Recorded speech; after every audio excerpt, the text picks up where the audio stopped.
오늘 우리에게 주신 하나님의 말씀은 디모데전서 6장 11절에서 12절입니다. 우리 한 목소리로 함께 읽겠습니다. 시작. 오직 너 하나님의 사람아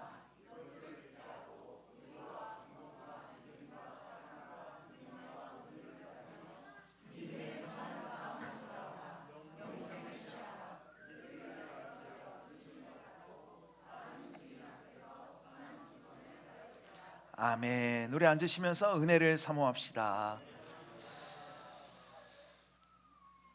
네, 여러분 한 주간 평안하셨습니까? 네. 지난 금요일에 이쪽 지역에서는 잘 볼 수 없는 그런 눈이 왔습니다. 그래서 온 세상이 하얗게 됐었는데요. 지금도 조금 곳곳에 이렇게 남아있죠. 기억하실지 모르겠지만 지난 주일에도요 눈이 왔었습니다. 하늘에서 막 이렇게 눈이 내리는 장면이 저희 집 둘째 아이에게는 굉장히 신기했었나 봐요. 지금 3살 아이인데 아마 6개월 때 한국에서 눈을 본 것 말고는 기억은 못 하겠죠. 그렇다 보니까 내려오는 눈을 막 만지면서 아빠 이거 리얼 스노우예요 막 그렇게 묻더라고요. 이게 진짜 눈이냐는 거죠. 그리고 그날 밤에 자기 전까지 계속 눈 이야기를 했습니다. 또 눈이 막 왔으면 좋겠다고. 제가 목사인 걸 알고 있어서요 새벽에 하나님한테 가서 기도하래요. 제가 맨날 새벽 기도 가는 거 알거든요. 그래서 너가 해라 그랬더니 눈을 감고 하나님 눈 내리게 해주세요 이렇게 기도했습니다. 그런 일이 지난 주일에 있고 나서요 금요일에 눈이 오니까 반응이 어땠을까요? 아빠 하나님이 나의 기도를 들어주셨어요. 아이 입장에서는 기도를 했고요 하나님의 일하심을 경험하는 것입니다. 우리는 그런데 너무 오염돼서요 아니 일기예보에 눈 온다고 해서 눈 오는 거고요 북극 무슨 한파가 몰아쳐서 눈이 온다고 생각하지만 그 아이는 영적인 눈으로 본 것이죠. 오랜만에 좋은 일 하나 한 것 같은데 여러분 우리에게도 이런 어린아이와 같은 믿음이 있기를 원합니다. 삶이 막 복잡할 것 없어요. 하나님께 기도했더니 응답하셨더라. 하나님이 나와 함께 하시더라. 끝인 거죠. 그리고 그 아이는 항상 저에게 맨날 물어봅니다. 아빠 하나님이 제일 세죠? 아빠보다 힘 더 세죠? 왜냐면요 세상이 너무 두렵거든요. 언제 어디서 늑대가 나타날지 무서워하고요 거미가 올지도 무섭고요 때로는 경찰 아저씨도 무섭고요 그래서 가장 센 하나님을 찾는 겁니다. 우리의 기도에 응답하시는 하나님, 우리 삶의 가장 든든한 백, 가장 센 하나님이 오늘 또 우리를 이곳으로 불러주신 줄로 믿습니다. 우리 그런 의미로 옆 사람에게 한번 이렇게 인사할까요? 하나님이 가장 세십니다. 지난주에 이어서 오늘은 하나님의 사람에 대한 두 번째, 오직 너 하나님의 사람아 따르라 입니다. 우리 한번 본문 11절을 다시 한번 읽어볼까요? 시작. 오직 너 하나님의 사람아.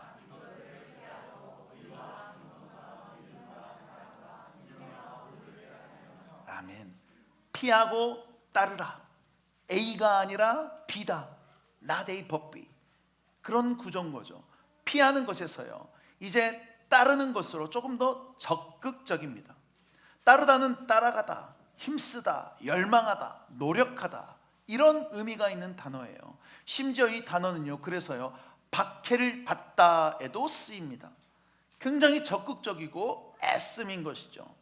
그러면서 6가지를 말씀하시는데 의와 경건과 믿음과 사랑과 인애와 온유 이런 것들에 힘쓰고 열망하고 노력하는 것, 그렇게 하나님을 따르는 것이 하나님의 사람이라는 겁니다.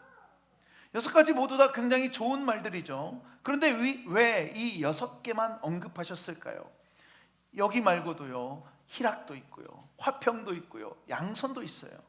그런데 굳이 이 의와 경건과 믿음과 사랑과 인내와 온유 이 6개만 말씀하신 이유가 뭐냐는 거죠.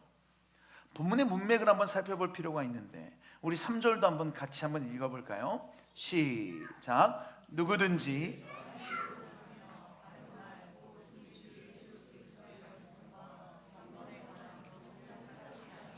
아멘.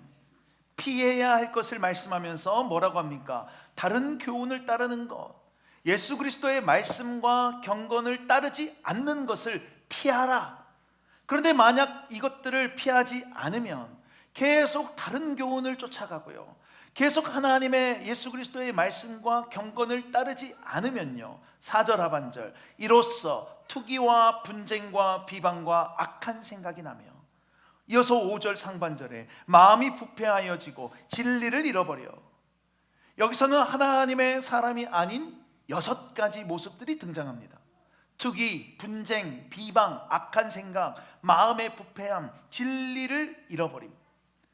그러나 하나님의 사람은 어때요? 다시 11절에 오직 너 하나님의 사람아 이것들을 피하고, 방금 그 6가지들을 피하고 의와 경건과 믿음과 사랑과 인내와 온유, 이 6가지를 따르라.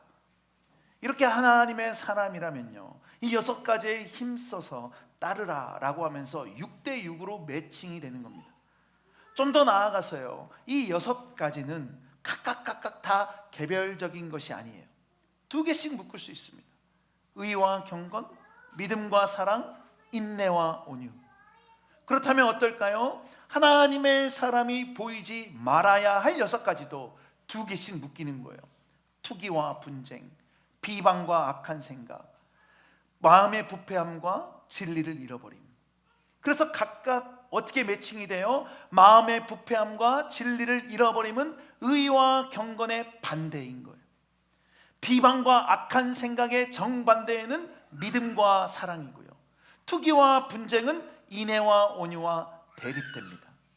따라서 그냥 좋아 보이는 6가지를 하나님이 따르라라고 말씀하신 것이 아니라, 에베소 교회 안에 다른 교훈들을 따름으로써 보이는 모습들을 둘씩 대비시키시면서 하나님은 이렇게 해야 한다라고 말씀하신 거죠.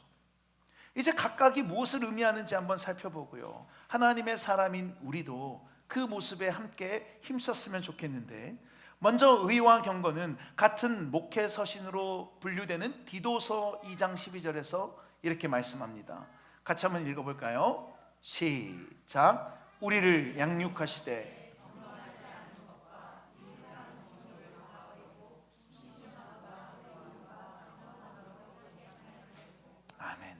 경건하지 않은 것과 정욕을 다 버리고 의로움과 경건함으로 세상에서 살아라.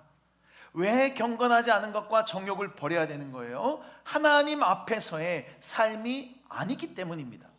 그런 점에서 의와 경건을 따른다는 것은요, 하나님을 경외함으로 그분 앞에서 옳은 삶을 사는 거예요. 그래서 반대가 뭐예요? 5절에 마음이 부패하여지고 진리를 잃어버려. 마음의 부패함과 진리를 잃어버림. 마음이 부패했다는 것은 마음이 망가지고 손상됐다는 겁니다. 철이 녹시 슬거나 옷에 좀이 먹었던 것과 같은 상황이에요. 그런 것처럼 하나님 앞에서 마음에 녹슬어 있고 마음이 좀 먹은 상태, 그런 불의한 삶을 피하고 의를 따르라. 의로운 삶을 살아라. 또 진리를 잃어버려 경건을 이익의 방도로 생각하지 말고 경건에 힘써라. 경건이 이익의 방도가 된다는 게 뭡니까? 하나님을 진정으로 경외하고요, 그분 앞에서 거룩하게 살아가는 것이 아니라 경건의 모습과 형태만 갖춰서 경건을 수단으로 삼는 것이죠. 여러분, 하나님 앞에 거룩하게 살아가는 것은 우리가 무언가를 성취하기 위해서 살아가는 것이 아니라요, 하나님을 만난 사람, 예수님을 만난 사람의 결과물인 거예요. 그런데 그런 경건이 내가 원하는 것을 이루기 위한 수단처럼 사용된다는 거예요. 여러분, 불교는요, 경건이 수단이 되어 이익을 얻습니다. 절간에 가서 정성을 다해 108배 절을 합니다. 왜요? 소원이 이루어지도록. 또 이슬람에서는요, 라마단을 지키며 금식 기도를 하고요, 성지 순례를 갑니다. 왜 그렇습니까? 죽고 나서 천국에서 수많은 풍요로움을 누리기 위함이에요. 그래서 극단적인 이슬람에서는 자기 목숨을 바친 경우에 천국에 가면 72명의 여자를 거느리고 산다고 해요. 그래서 자살폭탄 테러까지 하는 겁니다. 이런 것들이 경건을 이익으로 삼는 거죠. 그런데 이런 모습을 우리도 보일 수 있어요. 우리가 기도하는 것, 예배하는 것, 찬양을 하고 말씀을 읽는 이 모든 경건한 모습들이 다 나의 소원을 이루기 위함, 혹은 나의 안위를 위한 것이라면 우리도 경건을 수단으로 삼는 거죠. 아닙니다. 순서가 바뀌었다는 거예요. 순서가. 우리에게 경건은 하나님을 만난 결과로서 그 반응으로 하는 것이지 이것을 통해서 무언가를 얻기 위함이 아니라는 것이죠. 그런 마음의 부패와 진리를 잃어버림이 아니라 의와 경건을 따르라, 하나님을 경외함으로 그분 앞에서 옳은 삶을 살아라 라는 겁니다. 다음으로 믿음과 사랑은 무엇을 말씀할까요? 디모데전서 1장 5절 함께 읽겠습니다. 시작.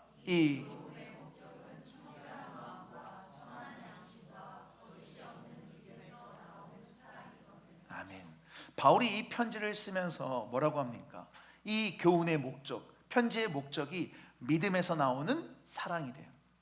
하나님 앞에서 거짓이 없는 진실된 믿음, 참된 믿음은 사랑하게 합니다. 그래서 이 편지가 디모데와 그 에베소 교회를 사랑하는 바울의 마음이 다 전해진 것이죠.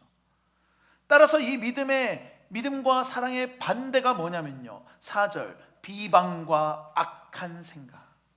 여기서 비방은 모독이라는 말로도 쓰이는데 사람에게는 비방이 될 것이고 하나님에게는 모독이 되게 합니다. 그리고 악한 생각은 의심이라는 말로도 쓰이는 말로요, 나쁜 쪽을 향하는 것, 방향 자체가 나쁜 방향을 의미해요. 그러니까 하나님을 향한 참된 믿음이 아니라 악한 생각은 다른 이들을 사랑하는 것이 아닌 비방을 하고요, 하나님께는 모독을 하게 한다는 겁니다. 그러나 하나님의 사람은 참된 믿음, 거짓되지 않는 믿음 안에서 하나님과 사람을 사랑하게 되죠. 하나님과 사람 사랑이 분리될 수가 없는 거예요. 내 부모에게는 막대하면서요 하나님 아버지께는 깍듯이 대한다? 불가능해 보입니다. 눈에 보이는 사람도 사랑하지 못한데 보이지 않는 아버지 하나님을 어떻게 섬기겠습니까? 그런데 우리는 한쪽으로 치우칠 때가 많이 있어요. 하나님에 대한 것은 열심이면서 사람에게는 관심이 없습니다. 때로는 사람들은 눈에 보이니까요 잘 섬기지만 하나님은 경히 여깁니다. 비방과 악한 생각 때문이에요. 여러분, 우리가 모이면 무슨 얘기를 하십니까? 다른 이들에 대한 칭찬이 아니면요 다른 사람 이야기는 하지 마세요. 하나님의 사람의 모습이 아닙니다. 자연스럽게 우리는 악해서요 눕는 거를 더 좋아하고요 앉아있는 걸 더 좋아하듯이 자연스럽게 비방하는 말들이 나오게 됩니다. 악한 것들이 막 입으로 다 나오는 것이죠. 입술을 그래서 조심해야 되는 거예요. 그러니 우리의 악한 생각들을 믿음으로 채우고요 비방이 아니라 사랑이 있어야 한다는 것이죠. 계속해서 하나님의 사람은 인내와 온유에 힘쓰는 사람입니다. 인내는 지속적으로 참아내는 것을 말하고 온유는 부드럽고 온화하고 침착하게 저처럼 행동하는 것을 말합니다. 모두 다 상대방에 대한 것인데 이 두 가지 개념을 하나로 묶어서 고린도전서에서 이렇게 말씀해요. 9장 12절 같이 읽겠습니다. 시작. 다른 이들도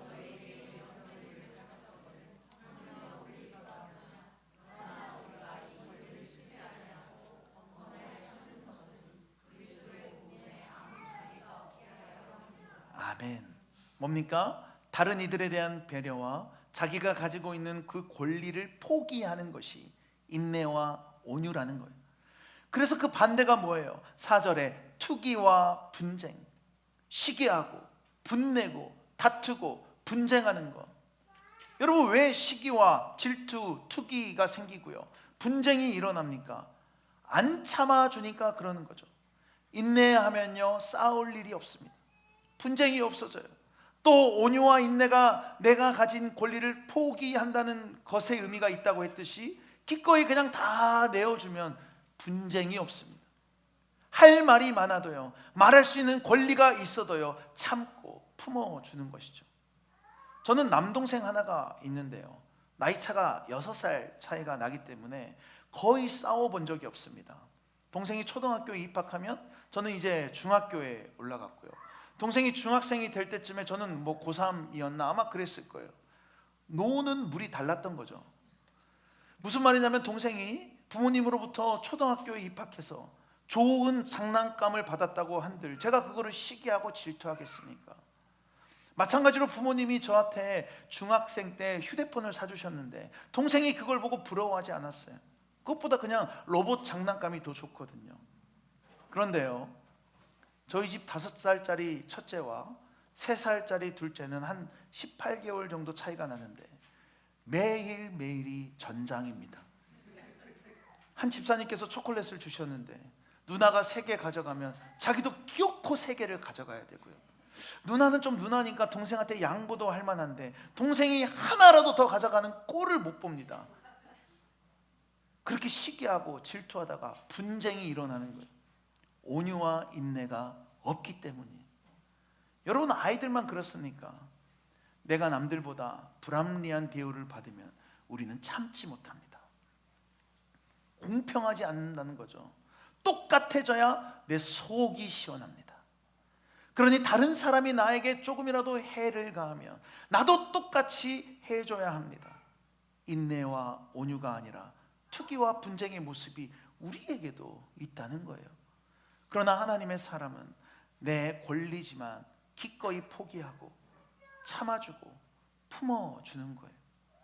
하나님의 사람이 이렇게 힘쓰고 따라야 할 것 6가지는 그래서 이렇게 요약할 수 있습니다.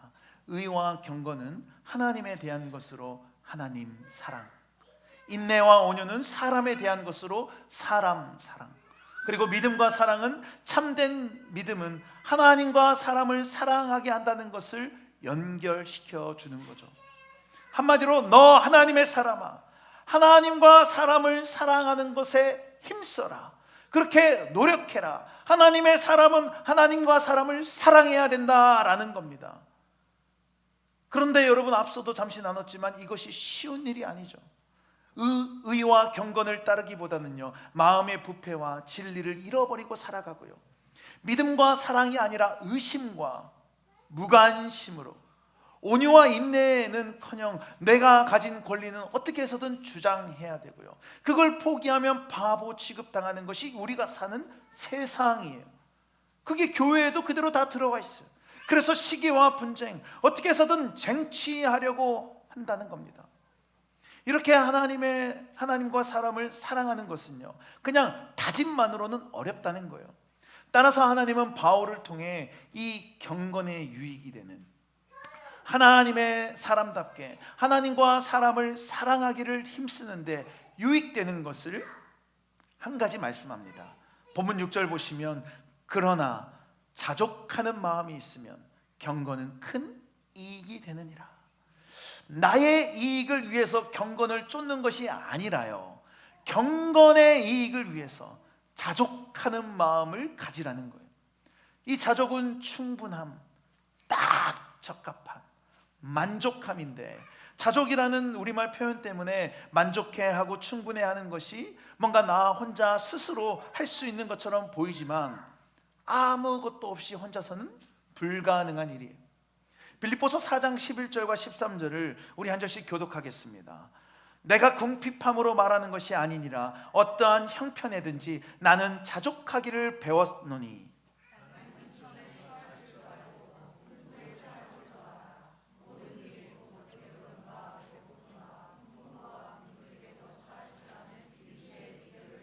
함께요.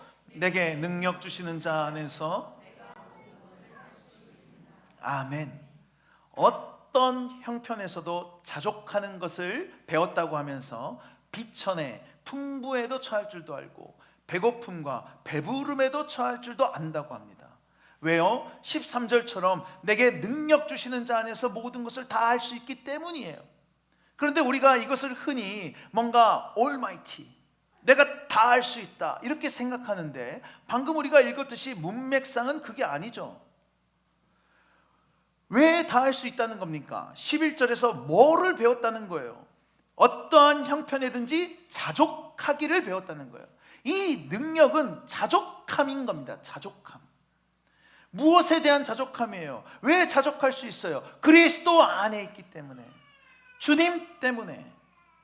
그러니까 자족은요, 스스로 만족해하는 정신 승리가 아니라 하나님 한 분만으로 만족하는 것, 그분이 허락하신 구원 때문에 충분해서 부족함이 없는 것, 그게 바로 자족하는 마음인 것. 이것이 경건해 하나님의 사람으로 살아가는데, 하나님과 사람을 사랑하는데 큰 유익이 된다는 겁니다. 보세요, 의와 경건의 반대인 마음의 부패와 진리를 잃어버림은 어떻다고 했습니까? 오히려 경건을 이익의 수단으로 삼게 만듭니다. 여러분, 하나님께 이익을 바라고 의로움과 경건을 쫓는 것이 하나님을 진짜 사랑하는 걸까요? 우리가 왜 하나님께 서운해합니까? 때로 신앙생활을 하면서 왜 회의감이 듭니까? 내가 나름대로 의롭고 경건하게 살았는데 바라는 바가 뭔가 안 되면 이게 다 무슨 소용이 있나 싶고요, 그것이 자연스럽게 하나님에게 서운함까지 갑니다. 내가 하나님께 시간도 드리고요, 물질도 드리고요, 마음도 드렸으면 뭔가 하나님도 나에게 주셔야죠. 하나님께 뭔가를 하면 그만큼 오는 게 있어야죠 라는 생각이 있다는 거예요. 그래서 때로 열심을 다해서 하나님을 섬기는 사람들이 뭔가 좋은 일이 생기면 그 열심의 결과로 하나님이 복 주셨다, 인과응보적인 거죠.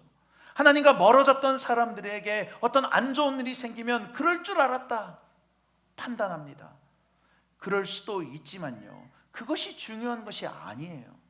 그러면 욥은요, 복받은 사람인가요? 저주받은 사람인가요? 아니, 때로 하나님은 진정으로 우리가 하나님 한 분만을 바라는지 우리를 시험하시기도 합니다. 우리의 이삭을 바치는지 보신다는 거예요. 그때 우리가 핏대를 세워가며 하나님 아무리 그래도 이건 아니지 않습니까? 막 따지실 건가요? 그러나 하나님과 그 구원으로 우리가 자족한다면, 물론 어려운 마음도 들고요, 속도 상하고요, 그렇겠지만 그것이 하나님을 향한 원망과 신앙의 회의까지는 가지 않는다는 것이죠. 이미 다 충분합니다. 더 이상 뭔가가 필요하지 않습니다. 내 계획대로 일이 되어져 가지 않음에도, 그리 아니하실지라도 하나님과 구원에 만족하는 것은 오히려 진실되게 하나님을 사랑하는 결과를 가져다 줍니다. 사람 사랑도 마찬가지예요. 나에게 하나님 한 분만으로, 구원만으로 족하다면 우리가 사람들에게 무엇을 더 바랄까요? 아니, 오히려 그 하나님께 받은 사랑 때문에 베풀면 더 베푸겠죠. 그러나 자족하는 마음이 없으면요, 사람들 사랑하기가 매우 어렵습니다. 허기진 배처럼 아직 채워져 있어야 할 것이 있으니까요, 계속 불만족이에요. 사람들에게 실망하고요, 서운해합니다. 왜요? 그 사람에게 기대했고요, 그 사람이 나를 만족시켜줘야 한다고 생각했기 때문이죠. 그런 점에서 여러분, 결혼은 정말로 믿음인 것 같습니다. 상대방을 바라보고 하는 것이 아니라 하나님을 바라보고 결혼해야 하고요, 결혼 생활도요, 하나님을 바라봐야지. 배우자를 바라보면 어떻습니까? 가까워지면 가까워질수록, 더 오래 살면 오래 살수록 그 배우자의 실체가 드러나고, 이걸 못 파악하는데 얼마 걸리지도 않아요. 실망하고, 그래서 기대를 아예 하지 않고 포기해버리든 끊임없이 불만족으로 살아간다는 거예요. 왜 나를 네가 못 채워주냐라는 겁니다. 절대 채울 수 없습니다. 제가 여선교회 분들과요, 금요일 아침마다 한 3달 정도 작년에 모였는데, 읽어온 책에 대한 질문을 하거나 또 어떤 성경적인 질문을 하면 다 고개를 숙이고요, 저랑 절대 눈을 안 마주칩니다. 근데 갑자기 남편 이야기가 시작되잖아요. 시키지도 않았는데 얼마나 막 나누시는지. 그래서 제가 막 말릴 정도예요. 이제 그만하시고요. 그래서 제가 한 가지 공통된 특징을 발견했어요. 남편 이야기를 시작할 때 항상 어떤 의성어라고 해야 되나요? 어우, 이렇게 시작합니다. 우리 남편은,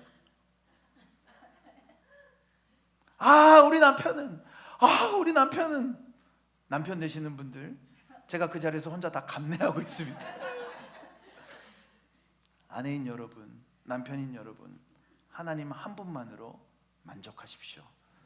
구원으로 자족하시길 바랍니다. 그러면 배우자가 사랑스러워 보일 것입니다. 자녀들에 대한 것도 마찬가지예요. 자족함이 없으면 끊임없이 내 집 아이와 저 집 아이를 비교합니다. 이렇게 가족들도 사랑하는 것이 거의 불가능한데요, 다른 사람을 사랑한다는 것이 얼마나 어렵겠습니까?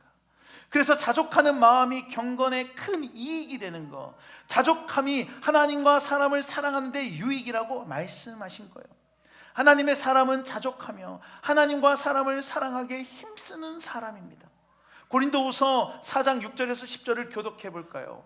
어두운 데에 빛이 빛이라 말씀하셨던 그 하나님께서 예수 그리스도의 얼굴에 있는 하나님의 영광을 아는 빛을 우리 마음에 비추셨느니라.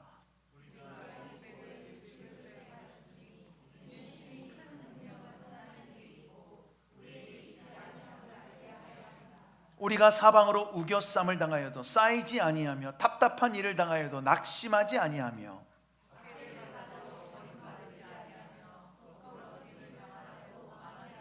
함께요. 우리가 항상 예수의 죽음을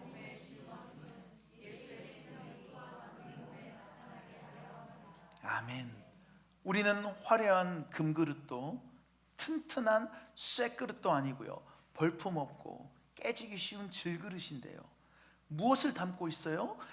보배로운 주님을 담고 있는 거예요.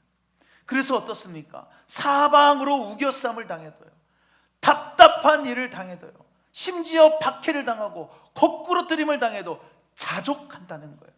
누가 이길 수 있겠습니까? 그런 점에서 여러분, 우리는 모든 계산적인 사랑을 버려야 됩니다. 만약 계산이 가능하다면 저와 여러분 하나님께 얼마짜리 사랑을 받으신 건가요? 그거는 하나님과 우리고요, 사람은 달라요. 아니요, 하나님께 받은 사랑이 크다면 우리는 다 빚진 자들이에요. 덤으로 사는 인생입니다. 하나님의 사랑이 유통기한이 다 지나서 주님이 다시 십자가에서 달리셔야 되는 거 아니에요. 그런데 우리가 하나님 한 분만으로, 그 구원만으로 자족하는 마음이 없으면 하나님과 사람을 대할 때 계산합니다. 계산적 사랑을 하는 거예요. 계산적 사랑이 뭡니까? 여러분, 최고급 호텔에서 우리가 하루를 묵는다고 한번 생각해 보세요. 호텔 앞에 내리는 순간부터 문을 열어주고요, 발렛 파킹을 해줍니다. 짐이 아무리 많아도요, 트렁크에서 다 꺼내서 방으로 알아서 올려다 줘요. 그렇게 호텔에 도착하는 순간부터 모두가 다 웰컴합니다. 얼마나 친절한지 일일이 다 설명해 주고요, 이런 시설들을 이용할 수 있고요, 밥은 이런 것들이 있고요, 그리고 뭐든지 말만 하라고 해요. 다 도와주겠다고요. 그런데 여러분, 다음날 체크아웃 시간이 지나면 문을 두드립니다. 언제 나가냐는 거예요. 너의 사랑은 끝났다라는 것이죠. 이것이 바로 계산적 사랑이에요. 하나님의 사람으로 의와 경건에 힘쓰며 하나님을 사랑하는 것이 아니라 우리가 하나님을 향해 계산적 사랑을 한다면, 하나님이 나에게 뭔가 좋은 일이 해주면 그만큼 감사합니다. 때로 어떤 사람들은 무슨 일에 있어서 이루어 주실 줄로 믿습니다 라고 하면서요, 미리 감사 기도를 하고요, 미리 감사헌금을 내기도 합니다. 어떤 마음인지는 충분히 이해는 하겠는데, 만일 그 일이 안 이루어지면 그 기도 취소하실 거고 헌금 다시 받으실 건가요? 하나님이 해주시면 감사하고 안 해주시면 안 감사합니까? 꼭 내 손에 뭔가 쥐어져야 만족하십니까? 하나님에 대한 계산적 사랑인 거예요. 섬김의 자리나 헌신의 자리도요, 하나님이 나에게 이걸 해주셨으니 해야지. 물론 이것도 너무나 귀한 마음입니다. 그러면 묻겠습니다. 하나님이 아무것도 안 해주시면 여러분도 아무것도 안 하실 건가요? 하나님이 해주신 만큼만 예배드리고 하나님이 해주신 만큼만 주의를 지키고 섬김의 자리에서 헌신하실 거냐는 거예요. 사람 사랑할 때는요, 더 노골적이에요. 우리가 솔직히 얼마나 사람들을 계산적으로 사랑합니까? 상대방이 나에게 이렇게 했으니 나도 그만큼 하고요, 상대방이 나에게 선을 이렇게 그으면요, 나도 아래쪽에 선을 그어서 그 선이 굵어져요. 이건 선한 마음으로 서로에 대한 예의와 배려의 선이 아니라 마음의 38선과 같은 선인 거죠. 마음의 경계선. 그렇다 보니 이제 교회 공동체가 끼리끼리가 되거나요, 어떤 사람은 고립됩니다. 아마 그 누구도 의도하지 않았을 거예요. 교회인데 누가 그걸 의도했겠습니까? 그런데 그렇게 된다는 거예요. 여러분, 만약 여기가 천국이라고 가정해 봅시다. 그러면 얼마나 나랑 가까운지, 나를 얼마나 잘 아는지 여러분 따지실 건가요? 하나도 중요하지 않습니다. 하나님 아버지가 현현하시는 그곳에서 우리가 그분 앞에 우리끼리가 가능할까요? 너는 나랑 가까우니까 함께하고 이만큼 얘기하고, 너는 나와 아직 서먹하니까 적당히 선을 두고, 우리가 다 천국에 있고 형제 자매인데 얼만큼의 거리가 있는 게 무슨 상관이냐는 거예요. 그런데 여러분 다 아시겠지만 하나님은 천국에만 계시는 것이 아니에요. 지금 이곳에도 함께 하십니다.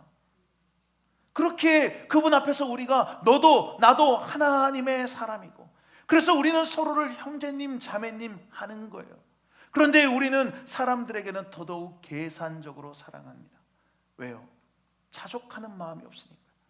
계산적 사랑을 한다면 우리는 그냥 한마음 벌링턴 교회라는 이름으로 모인 사람이지 하나님의 사람은 아닐 수도 있습니다. 여러분, 하나님의 사람은요, 자족하며 하나님과 사람을 사랑하기에 힘쓰는 사람입니다.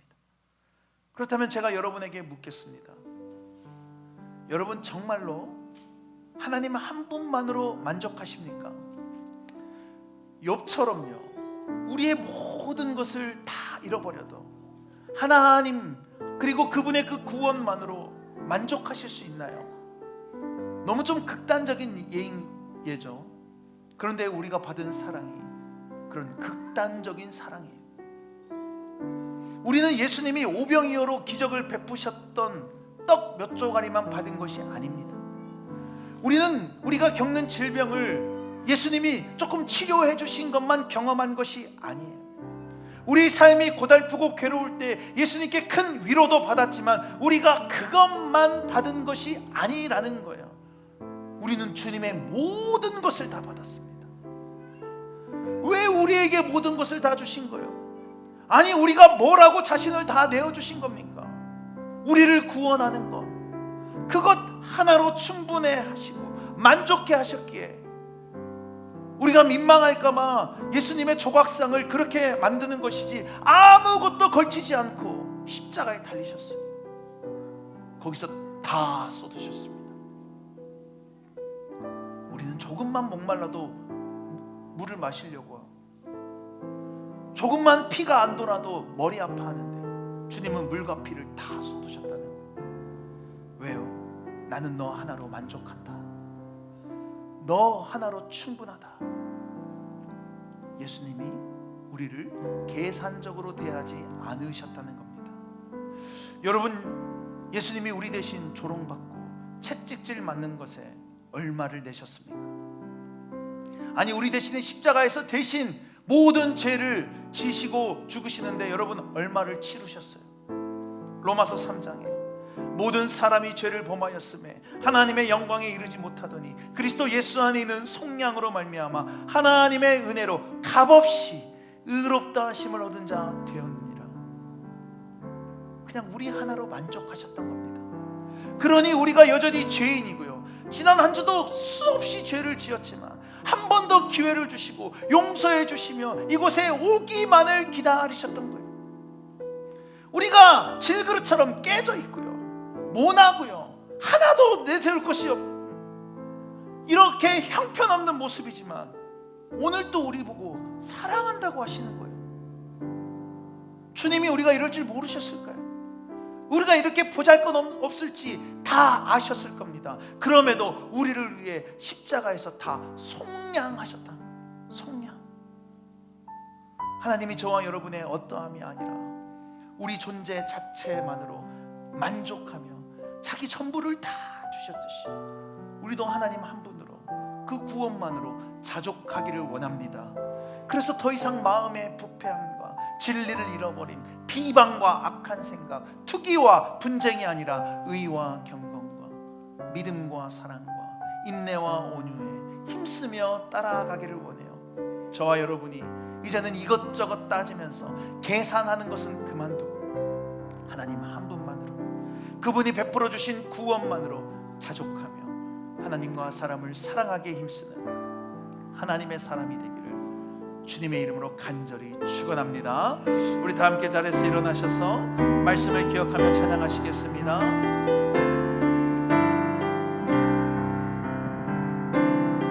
주께서 베푸신 은혜와 그 사랑을 기억하며 함께 고백합시다. 내 영혼이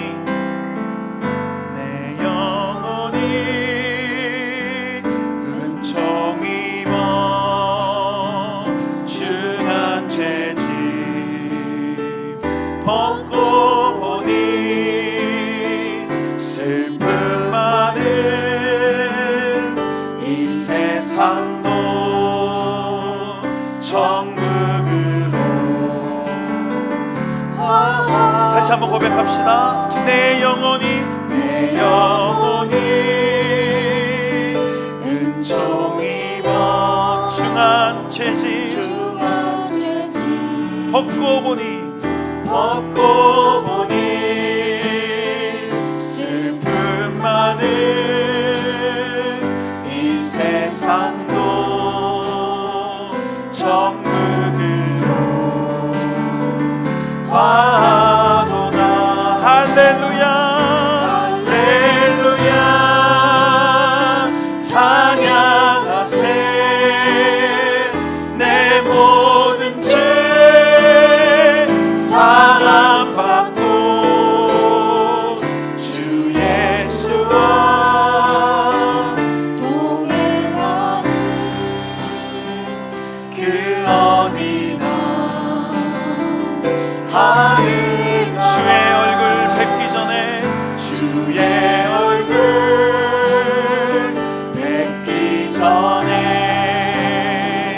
멀리 매던 하늘나라 내 맘속에 이루어지니 날로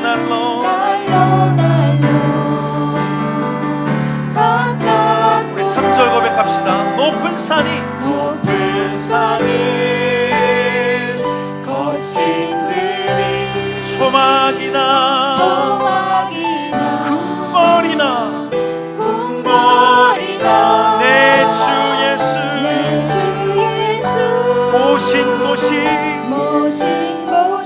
그 어디나 하늘나라입니다. 할렐루야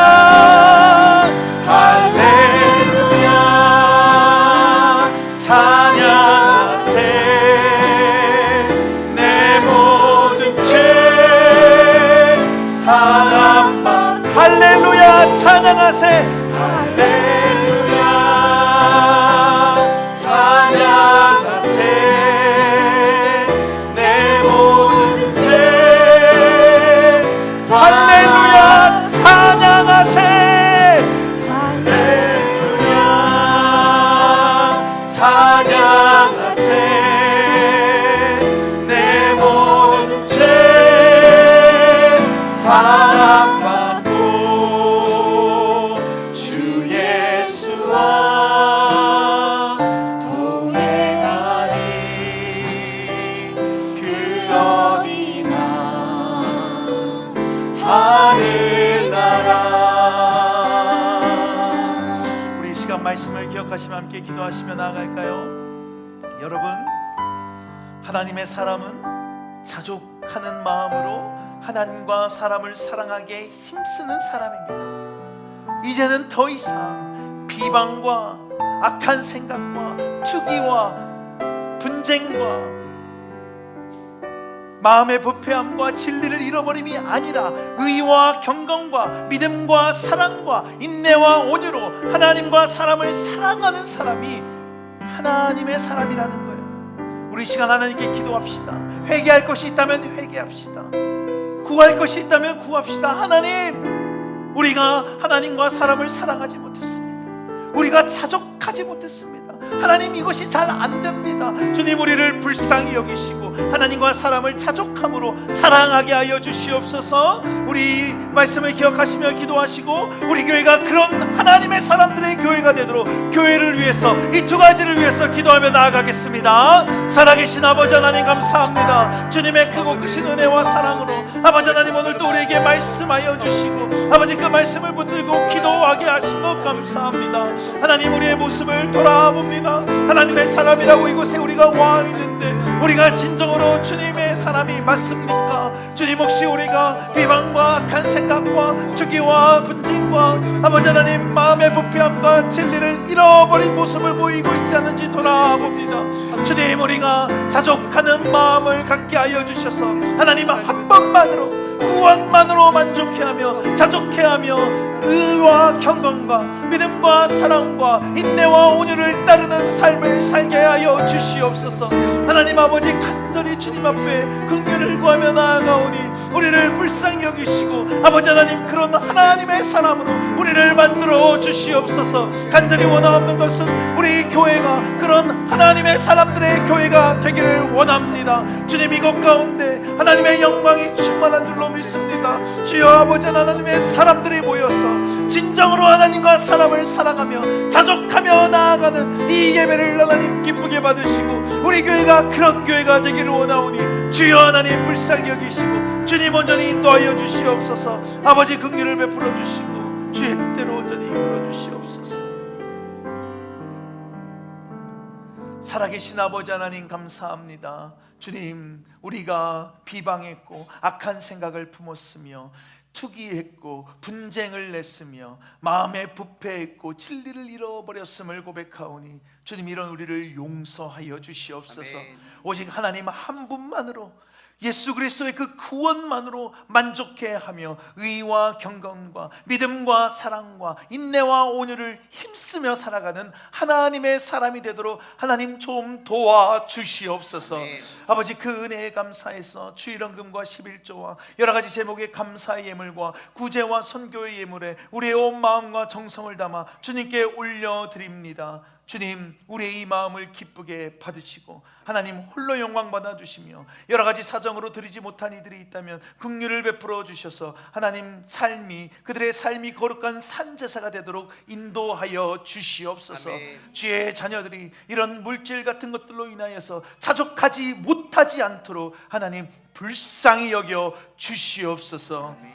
주님, 주님의 자녀들을 위해 주의 종이 기도합니다. 이들의 남은 하루도 주 안에서 평안하게 하시고 밤에 잠들지 못하고 괴로워하며 힘들어하는 것이 아니라 주 안에서 평안히 잠들게 하시며 밤마다 꿈에서도 주님 만나는 은혜를 허락하시고 눈 떠서 주님과 동행하는 한 주 되게 하옵소서. 아멘. 여호와는 내게 복을 주시고 너를 지키시기를 원하며 여호와는 그의 얼굴을 내게 비추사 은혜 베푸시기를 원하며 여호와는 그의 얼굴을 내게로 향하여 두사 평강 주시기를 원하노라. 우리 주 예수 그리스도의 은혜와 하나님 아버지의 사랑과 성령의 교통하심이 오직 여호와 하나님을 사랑하고 사람을 사랑하며 자족하며 나아가기를 원하는 하나님의 사람들 머리 위에, 특별히 이들의 가정과 이들의 자녀들 위해, 우리 한마음 벌링턴 교회 위에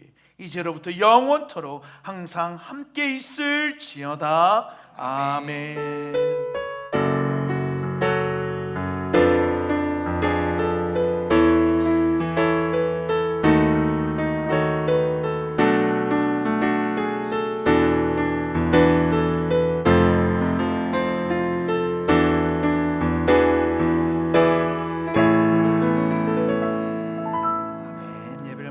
우리 옆 사람에게 한번 이렇게 인사할까요? 당신은 하나님의 사람입니다.